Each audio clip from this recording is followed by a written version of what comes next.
الحمد للہ رب العالمین والصلاة والسلام علی سید الانبیاء والمرسلین اما بعد فاعوذ باللہ من الشیطان الرجیم بسم اللہ الرحمن الرحیم الصلاة والسلام علیک یا سیدی یا رسول اللہ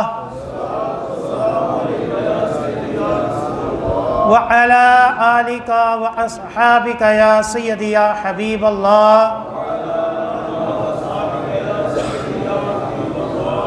الصلاة والسلام عليك يا سيدي يا نبي الله وعلى آلك وأصحابك يا سيدي يا نور الله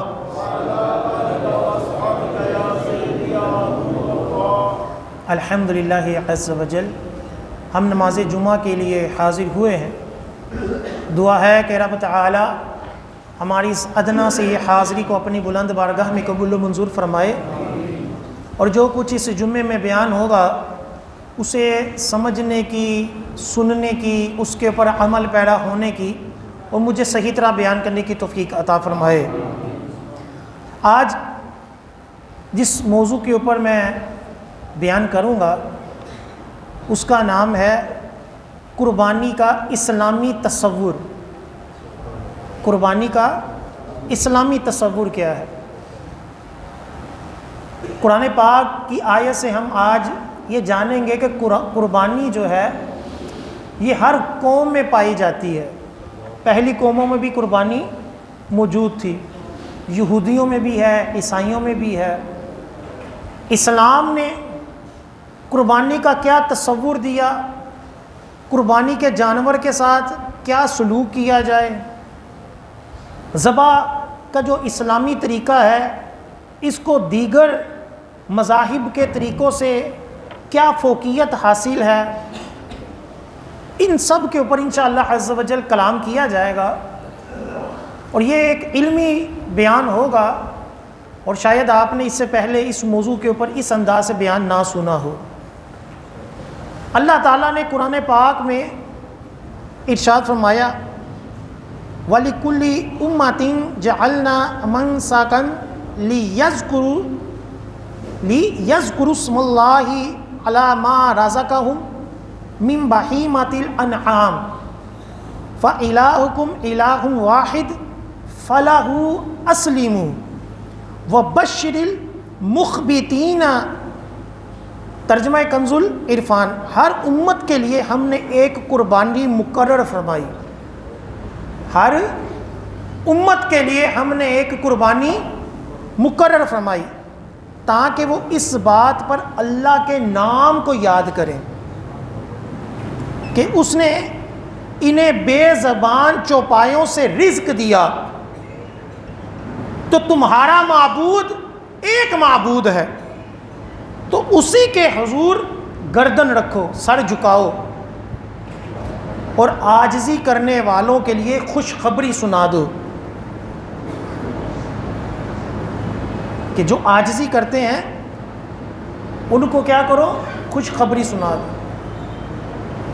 اس آیت میں اللہ تعالیٰ نے سب سے پہلے فرمایا وَلِكُلِّ أُمَّةٍ جَعَلْنَا مَنْسَكًا، کہ ہر قوم کے لیے قربانی مقرر کی گئی ہے، ہر قوم کے لیے، یہودیوں کے لیے بھی ہے، عیسائیوں کے لیے بھی ہے۔ لہٰذا کوئی بندہ اسلام کے اوپر اعتراض نہ کرے کہ یار یہ تم نے کہاں سے نکال لیا جانور ذبح کرنا۔ اللہ نے قرآن میں فرمایا ہر قوم میں ہے، اور یہ اس لیے رکھا کہ جب تم جانور ذبح کرو تو اللہ کے نام کو یاد کرو۔ کس طور پر یاد کرو؟ کہ اللہ تعالیٰ نے ہمیں اس جانور کے گوشت کو کھانا نصیب فرمایا، ہمارے لیے اس کھانے کو حلال کیا، ہمیں چوپایوں کے اوپر قدرت دی کہ ہم اتنے طاقتور جانور، کہ خالی گائیں جو ہے تنہا بندہ ذبح کر کر دکھائے، چاہے جتنا مرضی پہلوان ہو، گائیں کے اندر، بھینس کے اندر کتنی طاقت ہے، کئی بکروں کے اندر بڑی طاقت ہے، اونٹ کے اندر کتنی طاقت ہے۔ اللہ تعالیٰ نے اپنی مخلوق کے اوپر، انسانوں کے اوپر کرم فرماتے ہوئے اتنے ہیوی جانور، اتنے طاقت والے جانور ہمارے انڈر کر دیے کہ ہم ان کو ذبح کرتے ہیں، ہم ان کا گوشت کھاتے ہیں۔ تو اللہ تعالیٰ نے فرمایا کہ اس شکرانے کے طور پر ذبح کرتے وقت کیا کرو، میرا نام لو، پتہ چلے کہ یار بندہ مومن کون ہے کہ اور کون مومن نہیں ہے۔ تو جانور کو ذبح کرنے میں حکمت یہ ہے کہ بندہ جو ہے وہ اللہ کو یاد کرے اور بندہ اپنے مسلمان ہونے کا اظہار کرے کہ مولا تیرے کرم سے جانور خریدا اور تیرا نام لے کر مسلمان ہونے کا اظہار کرتے ہوئے میں اس کو تیری راہ میں قربان کر رہا ہوں۔ اب اسلام کے علاوہ دیگر مذاہب میں جو جانور کو ذبح کیا جاتا ہے، یا وہ لوگ جو اسلام کے اوپر، قربانی کے اوپر اعتراض کرتے ہیں کہ یار اتنے جانور کیوں قربان کرتے ہو، یہی کسی غریب کی مدد کر دو۔ ہوتا ہے نا ہندو انڈیا کے، وہ گائے نہیں ذبح ہونے دیتے کہ نہیں جی نہیں ہماری ماتا ہے، کیوں ذبح کرتے ہو؟ تو بندہ ان سے پوچھے کہ قربانی کے اوپر تو تم اعتراض کر رہے ہو، جانوروں کے اوپر تمہیں رحم آ گیا کہ لو جی اتنے جانور کیوں قربان ہو رہے ہیں، تو سارا سال جو مرغیاں کھاتے ہو، جو گوشت کھاتے ہو، اور وہ بھی تو ذبح ہی ہوتی ہیں نا۔ مرغی جو ہم اتنی کھاتے ہیں سارا سال، ہر بندہ مرغی بھی کھاتا ہے، سیکولر بھی کھاتے ہیں، لبرل بھی کھاتے ہیں، دہریے بھی کھاتے ہیں، ہر قوم کھاتی ہے، سارا سال کھاتی رہتی ہے۔ اس وقت کیوں نہیں کہا کہ لو جی میں نے آج کے بعد گوشت نہیں کھانا، کہ یہ جانوروں کے اوپر ظلم ہے، جانوروں کو ذبح کیا جاتا ہے؟ کھاتے وقت تو سوچتے نہیں۔ چلو ایک بندہ یہ کہہ ہی لے کہ چلو جی میں گوشت نہیں کھاؤں گا، میں گوشت نہیں کھاؤں گا کہ یہ جانوروں کے اوپر ظلم ہوتا ہے، تو پھر چمڑے کا کیا کرے گا؟ ہم اپنی زندگی میں کثیر چیزیں جو ہیں وہ چمڑے کی پہنتے ہیں۔ کیا ہندو چمڑے کی جوتی نہیں پہنتے کہ پلاسٹک کی پہنتے ہیں؟ تو ظاہری بات ہے چمڑا جب بنے گا تو وہ جانور ذبح ہوگا تو چمڑا بنے گا نا۔ تو لہٰذا جو بھی قربانی کے اوپر اعتراض کرتا ہے بیسیکلی وہ اپنی جہالت میں اپنے اوپر ہی اعتراض کر رہا ہے، اپنے ہی کھانے، اپنے ہی لیدر کے کپڑے پہننے، لیدر کی جوتی پہننے، لیدر کا بٹوا کے اوپر اعتراض کر رہا ہے، اور کوئی بھی اس سے بچ نہیں سکتا کہ یہ انسانی فطرت ہے، کہ انسانی فطرت میں اللہ تعالیٰ نے گوشت کھانے کو رکھا ہے، کھالوں کے استعمال کو رکھا ہے۔ اللہ تعالیٰ نے ان جانوروں کا گوشت ہمارے اوپر حرام کر دیا جن جانوروں کا گوشت کھانے سے ہماری فطرت خراب ہو سکتی ہے، ہم بے حیائی کی طرف جا سکتے ہیں۔ سور کا گوشت حرام کر دیا، شیر کتے بلے کا اس لیے حرام کر دیا کہ اس سے بندے کے اندر درندگی والی صفات پیدا ہوں گی، ظلم والی صفات پیدا ہوں گی، اس لیے ان گوشتوں کو حرام کر دیا۔ کیونکہ یہ اسلام جو مذہب ہے یہ انسانوں کا تیار کردہ نہیں ہے، یہ اللہ تعالیٰ کا تیار کردہ ہے۔ تو اللہ تعالیٰ نے جو جو چیزیں ہمیں عطا کی، اللہ تعالیٰ نے جو جو چیزیں ہمیں حلال کی، اس کے اوپر ہمیں کیا کرنا چاہیے؟ اللہ کا شکر ادا کرنا چاہیے۔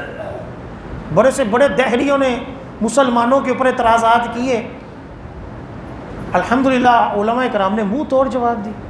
سکھ جو ہیں یہ اسلامی طریقے سے ذبح نہیں کرتے۔ اب قربانی کا اسلامی تصور دوسرے نمبر پر یہ ہے، پہلا یہ ہے کہ اللہ کی نعمت کے اللہ کا شکر کرنا ہے، اللہ کو یاد کرنا ہے، یہ اسلامی قربانی کا تصور ہے۔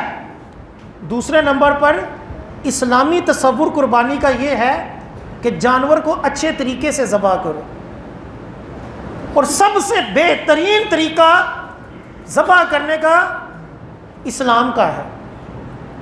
سکھ جو ہیں وہ جھٹکے کے ساتھ قتل مارتے ہیں کہ ایک دم سے جانور کو گردن جدا کر دیتے ہیں اور جانور تڑپ اٹھتا ہے. اور جو عیسائی ہیں یہ پہلے گلا گھونٹتے ہیں، اس کا گلا گھونٹ کر مار دیتے ہیں، کہتے ہیں جی چھری جو ہے نا وہ ظلم ہے. کئی عیسائیوں میں دہریت زیادہ ہے، لبرل بھی زیادہ ہے، دین سے دور بھی عیسائی ہو گئے، تو وہ گلا گھونٹتے ہیں یا ایک الیکٹرک پستول لے کر پہلے دماغ کے اندر اس کو گولی مارتے ہیں جس سے جانور بے ہوش ہو جاتا ہے، پھر اس کو ذبح کرتے ہیں کہ جی تکلیف کم ہوگی اس سے. یہ ان کا اپنا ایک نظریہ ہے کہ اس سے تکلیف کیا ہوتی ہے، وہ کم ہوتی ہے. حالانکہ گلا گھونٹنے میں تکلیف بھی زیادہ ہے، اور اگر پہلے گولی مارتے ہیں تو یہ بھی زیادہ تکلیف ہے کہ پہلے گولی کا درد سہا اس نے، پھر آگے ذبح بھی ہوا. اس طور پر عیسائیوں کا طریقہ بھی غلط ہوا. جو یہودی ہیں، جو لیٹسٹ یہودی مذہب ہے، اس کے اندر ہر یہودی ذبح نہیں کرتا. جو یہودیوں کا مذہبی پیشوا ہوتا ہے جسے ربائی کہا جاتا ہے، ربی کہا جاتا ہے، وہ جو ہے وہ ذبح کرتا ہے، اور وہ بھی ہر جانور کے اوپر اللہ کا نام نہیں لیتا. ایک ہی مرتبہ دعا پڑھتے ہیں اور اس کے بعد جتنے بھی جانور ذبح کرنے ہوں وہ کیے جاتے ہیں. جبکہ اسلام کا کیا تصور ہے کہ ہر جانور کے اوپر کیا کرو، اللہ کا نام لو. اسی لیے کہا جاتا ہے کہ عام طور پر جب ہم قربانی کرتے ہیں نا تو ایک بندہ جو ہوتا ہے وہ بوڑھا ہوتا ہے، کہتا ہے مجھ سے نہیں ہوتی، تو وہ چھری کے اوپر ہاتھ رکھ دیتا ہے. چھری نیچے سے کون پھیرتا ہے؟ کسائی. اور وہ بندہ کیا کرتا ہے، اس کے اوپر ہاتھ رکھ دیتا ہے. تو اب حکم یہ ہے کہ دونوں تکبیر پڑھیں. اگر ایک نے بھی تکبیر چھوڑ دی تو جانور کیا ہو گیا؟ حرام ہو گیا. یہ بڑا اہم مسئلہ ہے. یا تو دونوں ہی تکبیر پڑھو یا ایک بندے کے سپرد کر دو وہی تکبیر پڑھے.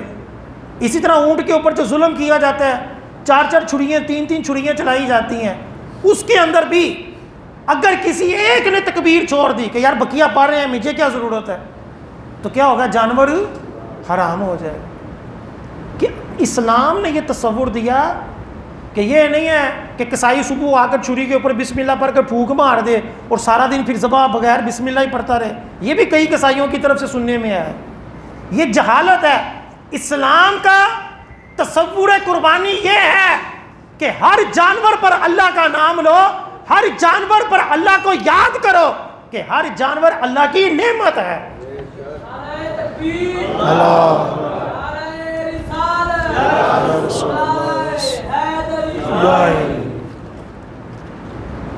اب جانور کو جب اسلامی طریقے سے ذبح کیا جائے تو کیا اس سے تکلیف بقیہ کی بنسبت زیادہ ہوتی ہے یا کم ہوتی ہے؟ اسلامی تصور جو ہے وہ یہ ہے کہ جانور کی رگیں کاٹیں.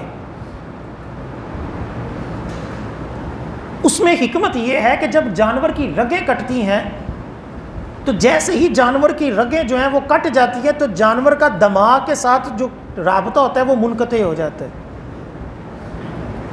جو اس کا جو خون کا جو بہاؤ ہوتا ہے وہ اوپر نہیں جاتا نا.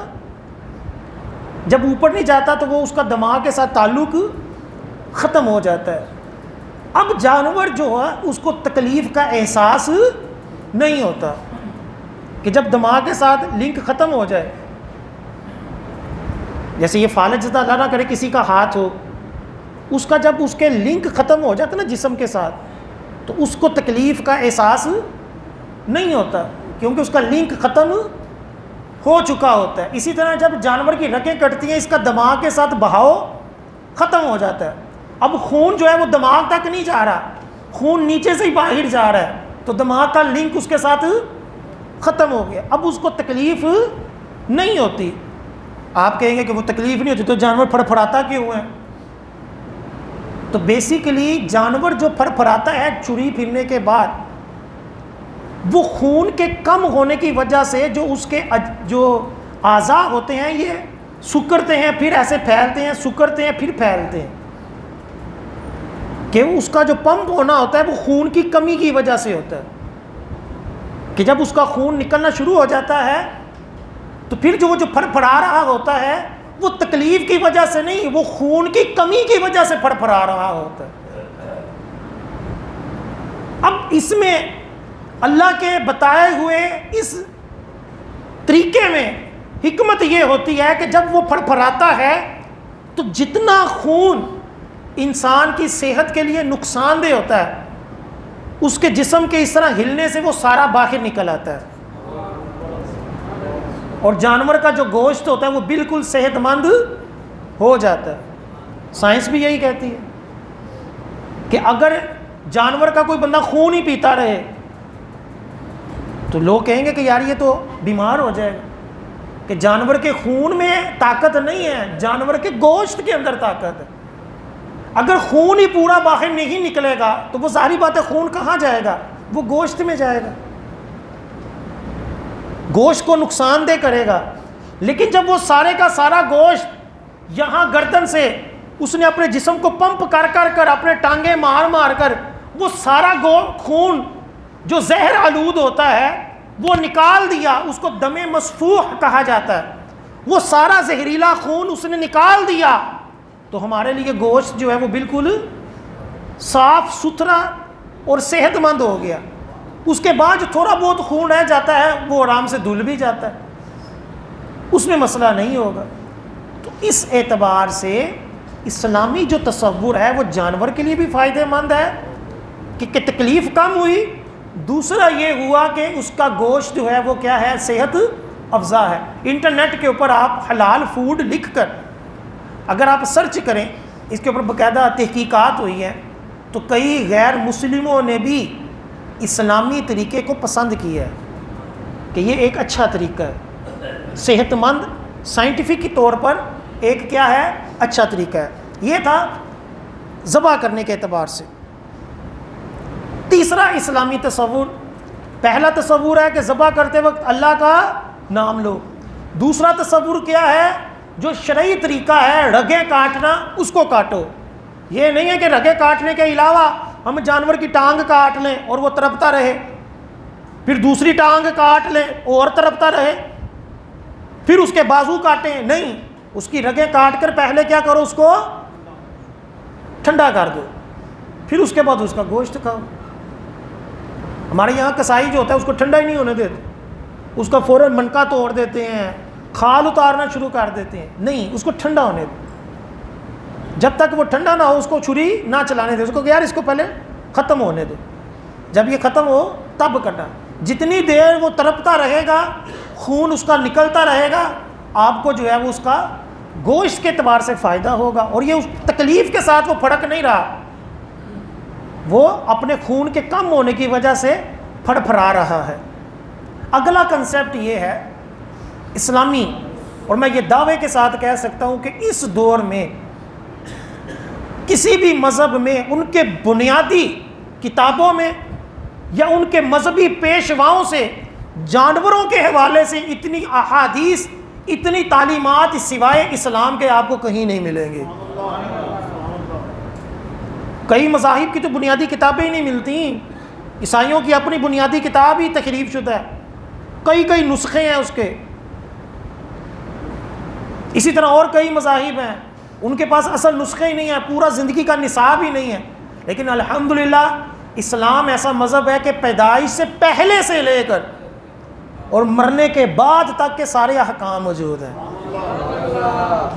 نعرہ تکبیر، نعرہ رسالت، نعرہ حیدری، نعرہ توقیر۔ امام بخاری کے استاد ہیں عبد الرزاق، وہ اپنی کتاب المصنف کے اندر جلد نمبر 4 صفحہ نمبر 376 حدیث پاک حضرت حسان بن ثابت کے بھتیجے وہ نقل کرتے ہیں کہ نبی کریم صلی اللہ علیہ وآلہ وسلم نے ارشاد فرمایا، ان اللہ کاتب الاحسان علی کل شیء، کہ اللہ تعالیٰ نے ہر چیز پر احسان کرنے کا حکم دیا، ہر چیز کے اوپر کیا کرو، احسان کرو۔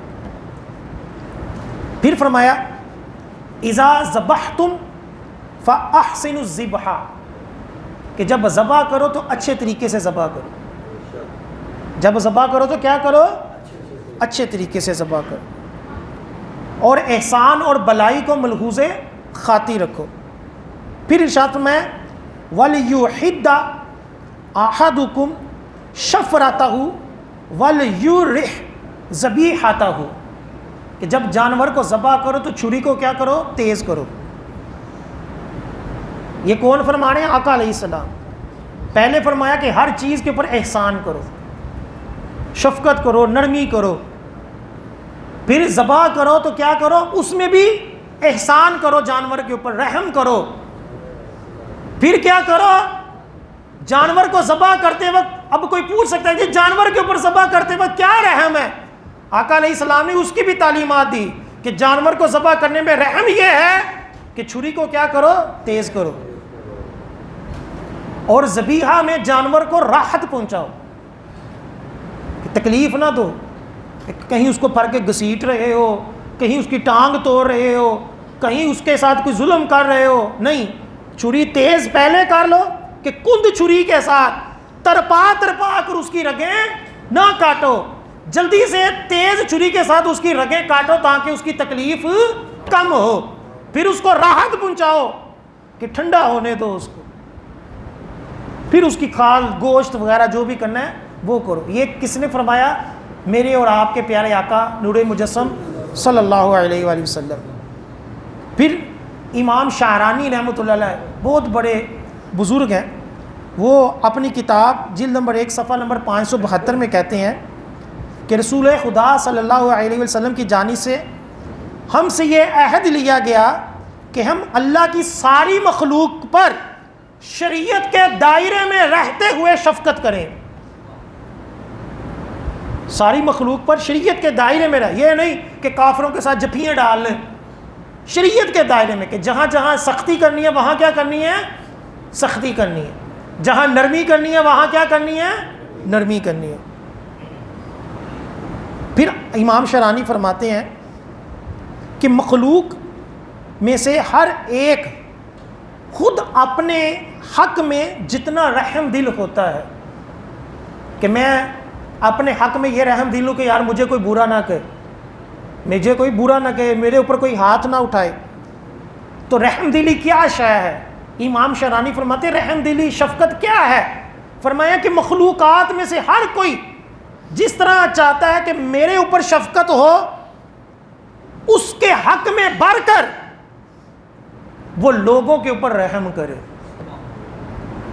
کہ جس طرح میں چاہتا ہوں میرے ساتھ یہ زیادتیاں نہ ہوں، اس سے بڑھ کر وہ لوگوں کے ساتھ سلوک کرے، شفقت کرے، رحم کرے. یہ نشانی ہے. میں تو چاہتا ہوں کہ مجھے کوئی گالی نہ دے، لیکن میں لوگوں کو گالیاں درادر دے رہا ہوں، تو یہ کیا ہے؟ شفقت نہیں ہے. اسی طرح امام شرانی جانور کے اوپر رحم کب بندے کو آتا ہے، اس کی کیفیت کیا ہے؟ کہ ایک بندہ ہم سے پوچھے کہ یار آپ کو کیسے پتہ چلے گا کہ آپ نے جانور کے اوپر رحم کیا ہے، آپ کو جانور کے اوپر رحم آیا، اس کی کیا دلیل ہے؟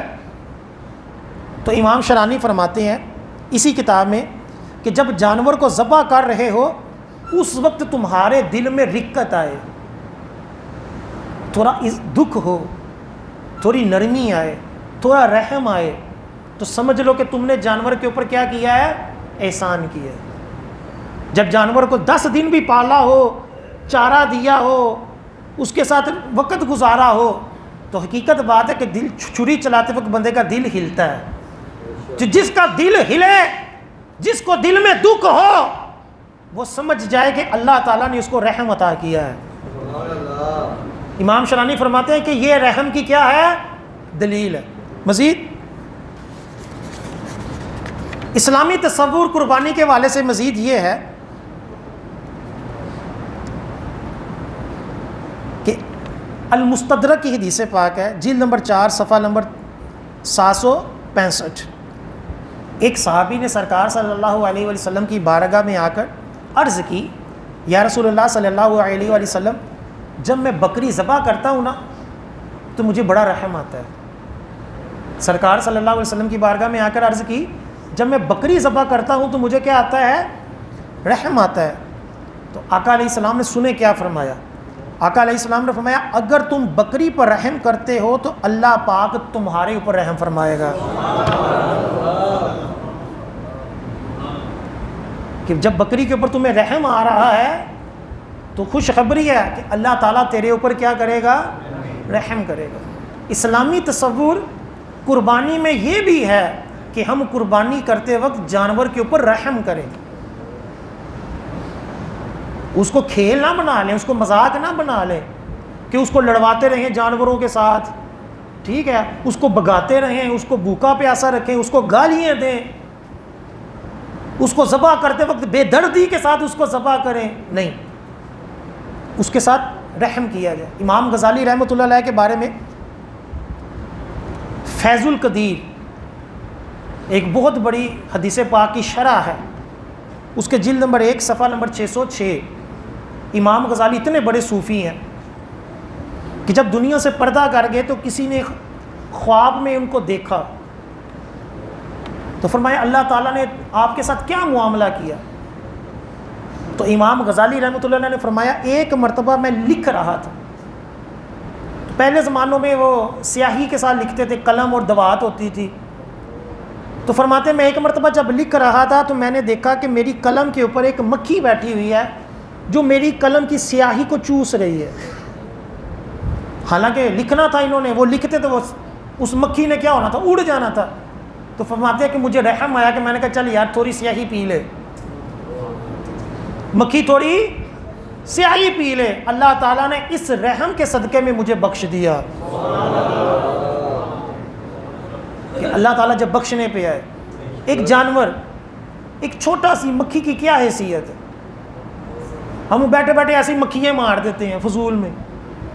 ہاں اگر وہ تنگ کر رہے ہیں جانور کوئی یا کوئی ایذا دینے والے جانور ہیں ان کو مارنے کی شریعت نے اجازت دی، لیکن ایک چیونٹی رینگ رہی ہے بلا وجہ اس کو پاؤں کے نیچے رکھ کر مارنا ہے، کیوں مارا بھائی؟ یہ سنگ دلی ہے۔ اسی طرح ایک بلی ہے، اس نے دودھ پینا تھا وہ پی لیا، اب بندہ ایک چھتر پھڑ کے اس کو مارتا جائے، زیادتی ہے یار، اس نے جو کرنا تھا کر لیا، اپنے دودھ کی آپ ہی حفاظت کرتے۔ اللہ تعالیٰ نے اس کا رزق ہی ایسے رکھا ہے۔ جانور کے بارے میں ایک اصول یہ بھی ہے کہ اس جانور کو مارنا درست ہے جو ایذا دیتا ہے، کہ اس کا رزق اس میں نہیں ہے لیکن وہ جان بوجھ کر اس کو چھیڑتا ہے، جیسے چوہا ہے۔ چوہے کو مارنا اس وجہ سے جائز ہے کہ چوہا جو ہوتا ہے اس کا رزق اور بھی چیزیں ہیں لیکن وہ ہماری قیمتی چیزوں کو ٹکتا ہے، اس لیے فاسق ہے۔ بلی کا اللہ تعالیٰ نے رزق ہی دودھ رکھا ہے، بلی کا رزق اللہ تعالیٰ نے کبوتر ہی رکھا ہے۔ اب وہ اپنے رزق کے لیے ہمارا کبوتر کھا جائے، ہمارا دودھ پی جائے، ہمارا چوزا کھا جائے تو اس میں اس کا کیا قصور ہے؟ اللہ نے اس کا رزق اس میں ہی رکھا ہوا ہے۔ تو جس کا رزق اللہ نے جس چیز میں رکھا ہے وہ اپنی اس چیز کو پا لے تو ہم اس کو ماریں گے نہیں، لیکن اگر وہ شرارت کرتا ہے، کتا ہے، کتے کا رزق انسانوں کو کاٹنے میں تو نہیں نہ رکھا، اب اگر وہ انسانوں کو کاٹتا ہے تو پھر ہم اس کو ماریں گے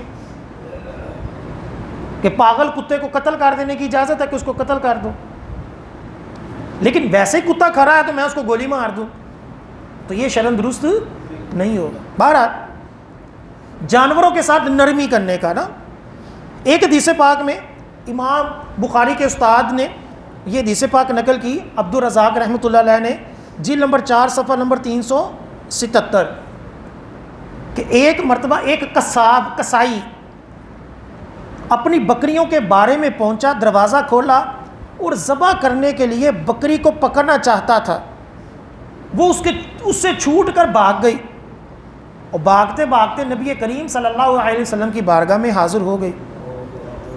قصاب جو تھا وہ پیچھے پیچھے آیا، اس نے بکری کی ٹانگ سے پکڑا اور گھسیٹتے ہوئے لے جانے لگا، تو آقا علیہ السلام نے پہلے بکری کو فرمایا، جو سرکار کی بارگاہ میں آئی نا کہ مجھے بچا لو، تو سرکار نے کیا فرمایا؟ اس باری لی امر اللہ، کہ اللہ کے حکم کے اوپر صبر کر، کہ اللہ نے اسی طرح بنایا کہ تو لوگوں کے کام آئے، لوگوں کے کھانے میں آئے، تو کیا کر، صبر کر. کہ بکری کو جنتی جانور کہا گیا نا، تو اس کو کھانے کے لیے ہی پیدا کیا گیا کہ لوگ کھائیں، مخلوق کھائے اور اللہ کا شکر ادا کرے. بکری کو کیا کہا، صبر کر، اللہ کے حکم پر راضی ہو جا. اور قصاب سے کیا کہا، قصاب سے فرمایا اے قصاب اسے موت کی طرف نرمی سے لے کر جا. موت کی طرف کس طرح، نرمی سے، پاؤں سے گھسیٹ کر نہ لے کر جا، نرمی کے ساتھ اس کو موت کی. کہ تیرے لیے اللہ نے اس کے ذبح کرنے کی ڈیوٹی لگائی ہے، اور بکری کی ڈیوٹی یہ ہے کہ تم نے مرنا ہے، لوگوں کی خوراک بننا ہے. بکری کو بھی نصیحت کی اور قصاب کو بھی نصیحت کی. یہ ہے اسلامی تصور. ایک اور حدیث پاک میں، ابن ماجہ کی حدیث پاک ہے، صفحہ نمبر 515، کہ پیارے آقا صلی اللہ علیہ وسلم ایک شخص کے قریب سے گزرے، وہ بکری کو کان سے پکڑ کر کھینچتے ہوئے لے جا رہا تھا. تو آقا علیہ السلام نے فرمایا اس کا کان چھوڑ دو، گردن کے قریب سے پکڑو. کہ گردن کے قریب جو ہوتی ہے نا رسی، وہاں سے پکڑو، کان چھوڑ دو. نرمی کی، شفقت کی، کہ نرمی کے ساتھ اس کو لے کر. اسی طرح حضرت عمر فاروق رضی اللہ تعالی عنہ کے بارے میں بھی مصنف عبد الرزاق جلد نمبر 4 صفحہ نمبر 393 میں لکھا ہے کہ حضرت عمر فاروق نے ایک شخص کو دیکھا، وہ بکری کو ذبح کرنے کے لیے ٹانگ سے پکڑ کر گھسیٹتے ہوئے لے جا رہا تھا. تو حضرت عمر فاروق نے جلال میں کہا ہے تیرے لیے خرابی ہو، اسے موت کی طرف اچھے طریقے سے لے کر جا. پھر نبی کریم صلی اللہ علیہ وسلم نے ارشاد فرمایا کہ بکری کو، جانور کو ذبح کرتے وقت چاہیے کہ چھری کو تیز کر لو، چھری کو تیز کر لو، تیز چھری کے ساتھ جانور کو ذبح فرما. علماء فرماتے ہیں کہ چھری کو تیز کرنا اس لیے ہے کہ عین ذبح کے اوپر جب جانور کو لٹا دیا ہے اس وقت چھری تیز نہ کرو، پہلے چھری تیز کرو پھر جانور کو لٹاؤ. کہ جانور کو لٹا کر پھر چھری تیز کرنے سے منع کیا ہے. پہلے کیا کہا آقا علیہ السلام نے، چاہیے کہ تم اپنی چھری ذبح سے پہلے تیز کر لو، تاکہ ذبح کے بعد جب وہ اس کے سامنے چھری تیز کرو گے تو اس کے لیے باعث ایذا ہے، باعث تکلیف ہے. پہلے چھری تیز کرو پھر جانور کو لٹاؤ اور جلدی سے اس کے اوپر کیا کرو، چھری چلا دو. اسی طرح نبی کریم صلی اللہ علیہ وسلم ایک آدمی کے پاس سے گزرے، وہ بکری کو لٹا کر اس کی گردن پر پاؤں رکھ کر پھر چھری تیز کر رہا تھا. بکری اس کی طرف دیکھ رہی تھی. آقا علیہ السلام، کریم آقا علیہ السلام نے فرمایا کیا تم پہلے ایسا نہیں کر سکتے تھے کہ چھری تم پہلے تیز نہیں کر سکتے؟ کیا تم اسے کئی موتیں مارنا چاہتے ہو؟ اسے لٹانے سے پہلے چھری کیوں نہیں تیز کی؟ کہ وہ بکری تیری طرف دیکھ رہی ہے. آقا علیہ السلام نے بکری کی دیکھنی کو امت کے لیے یہ بیان کر دیا کہ وہ بکری کس طرح چھری تیز ہوتا دیکھ رہی ہے. تو آقا علیہ السلام نے فرمایا کہ کیا اس کو مرنے سے پہلے ہی مارنا چاہتے؟ ایک موت کی تکلیف اور ایک موت سے پہلے موت کی تیاری کی تکلیف. اسی لیے حدیث پاک میں فرمایا ایک جانور کے سامنے دوسرے جانور کو ذبح نہ کرو. یہ اسلامی تصور قربانی ہے. آج ہم نے قربانی کو مذاق بنا لیا، انجوائے بنا لیا. جانور تڑپتا ہے تو ہم ہنستے ہیں. اگر حقیقت یہ ہے دیکھی جائے تو اس اعتبار سے جانور کی قسمت کے اوپر رشک کرنا چاہیے کہ وہ اللہ کے حضور قربان ہو گیا، ورنہ وہ مر بھی سکتا تھا، وہ عام دنوں میں بھی ذبح ہو سکتا تھا. لیکن عید والے دن اللہ کے حضور قربان ہو کر جانا، پل صراط کے اوپر وہ ہماری سواری بننا، یہ اس کی قسمت ہے.